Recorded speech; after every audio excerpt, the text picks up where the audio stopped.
Naskah Raperda RPJMD tahun 2025 sampai tahun 2029 resmi dibuka. Pertumbuhan ekonomi Balikpapan tunjukkan resiliensi kuat. Balikpapan DPRD Kota Balikpapan secara resmi membahas rancangan peraturan daerah Raperda tentang rencana pembangunan jangka menengah daerah RPJMD tahun 2025 sampai tahun 2029 dalam rapat paripurna yang digelar Kamis tanggal 24 Juli tahun 2025 di Gedung Parkir Kelandasan, lantai 8. Rapat ini menjadi langkah awal penyusunan dokumen strategis yang akan menjadi panduan pembangunan Balikpapan selama 5 tahun ke depan, dengan tenggat waktu penetapan paling lambat tanggal 20 Agustus tahun 2025. Proses legislasi RPJMD dimulai, waktu singkat jadi tantangan. Rapat dipimpin langsung oleh Ketua DPRD Kota Balikpapan, Alwi Al-Qodri didampingi Wakil Ketua DPRD serta dihadiri Sekretaris Daerah Sekda Muhaimin yang mewakili Wali Kota Rahmat Masud. Alwi menegaskan bahwa penyusunan RPJMD merupakan amanat UU 23 tahun 2014 tentang pemerintahan daerah khususnya pasal 65 dan 264, yang mewajibkan kepala daerah menyusun dan menetapkan RPJMD. Selain itu, proses ini juga merespons instruksi Menteri Dalam Negeri Inmendagri No. 2 tahun 2025 yang meminta RPJMD tahun 2025 sampai tahun 2029 ditetapkan maksimal 6 bulan setelah pelantikan kepala daerah. Raperda ini harus diselesaikan sebelum tanggal 20 Agustus tahun 2025. Kami telah menerima surat resmi dari Wali Kota bernomor 180/165, Huk tanggal 21 Juli tahun 2025, yang memuat usulan awal RPJMD untuk dibahas bersama DPRD dan stakeholders terkait, tegas Alwi. RPJMD tahun 2025 sampai tahun 2029, Fondasi menuju Balikpapan 2045. Dalam pemaparannya, Sekda Muhaimin menjelaskan bahwa RPJMD tahun 2025 sampai tahun 2029 merupakan tahap pertama pelaksanaan rencana pembangunan jangka panjang daerah RPJPD tahun 2025 sampai tahun 2045. Yang mengusung visi Balikpapan nyaman untuk semua 2045, Super Hub industri dan jasa yang maju, berkelanjutan dengan semangat Madinatul Iman. Dokumen ini disusun dengan tema penguatan pondasi transformasi Balikpapan sebagai kota cerdas dan kolaboratif, mencakup evaluasi kinerja pembangunan sebelumnya serta proyeksi 5 tahun mendatang. Capaian ekonomi Balikpapan, resilient di tengah tantangan global. Muhaimin memaparkan sejumlah indikator makroekonomi yang menunjukkan ketahanan resiliensi ekonomi Balikpapan pasca pandemi.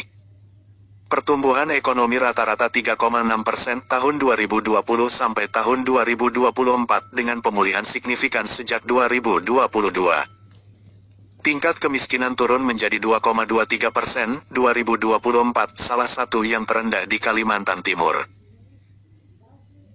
IPM meningkat dari 80,35 2020 menjadi 82,62 2024, melampaui rata-rata nasional 75,02 dan provinsi 78,79. PDRB per kapita naik dari 151,31 juta rupiah 2020 menjadi 214,11 juta rupiah 2024. Ini membuktikan bahwa fondasi ekonomi Balikpapan kuat, meskipun sempat terdampak pandemi dan gejolak global, ujar Muhaimin. Tantangan yang masih dihadapi. Meski memiliki capaian positif, Balikpapan masih menghadapi sejumlah tantangan, antara lain: 1. Pengangguran terbuka 6,22%, yang memerlukan penciptaan lapangan kerja berkualitas. 2.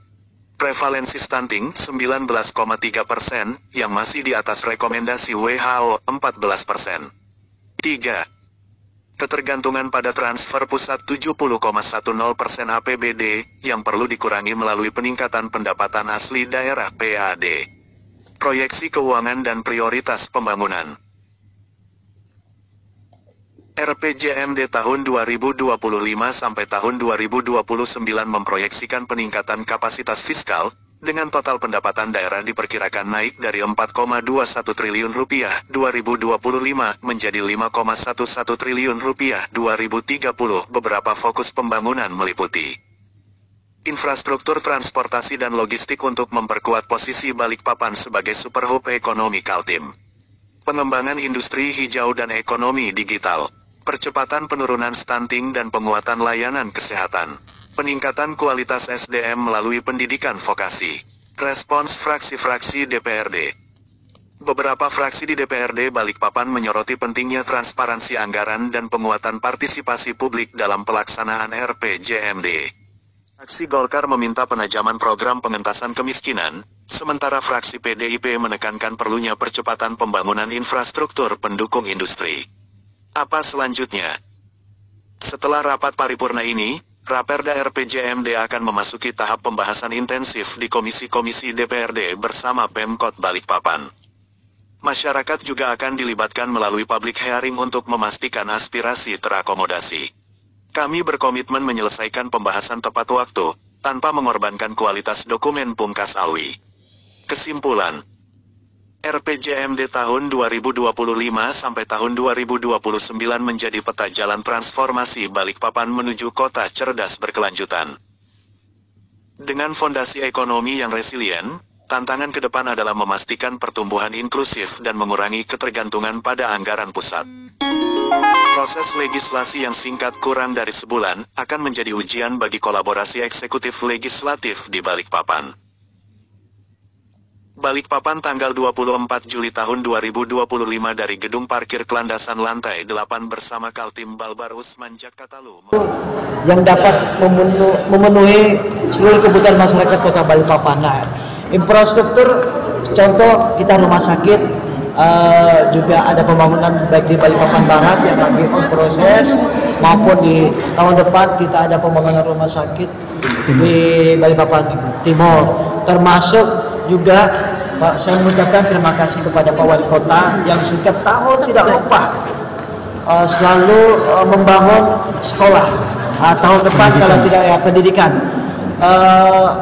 tahun depan beliau juga bersama-sama kami di Manggar akan membangun rumah sakit sekolah terpadu di Islamic Center SD, SMP dan SMA. SMA walaupun bukan ranahnya pemerintah kota, tapi Pak Wali Kota karena cukup kenal Pak Wali Kota katanya dengan gubernur, ya, cukup kenal sehingga ada kolaborasi dengan provinsi untuk membangun SMA yang notabene-nya SMA di Kota Balikpapan ini masih sangat kurang. Ya, sehingga kita berharap ini sangat luar biasa. Di tahun-tahun sebelumnya atau wali kota sebelumnya belum tentu setiap tahun ada pembangunan sekolah. Paling biasanya 2 dalam 5 tahun itu 2 atau 3. Ini setiap tahun. Ini sangat luar biasa Pak Rahmat Pak Wali Kota membangun.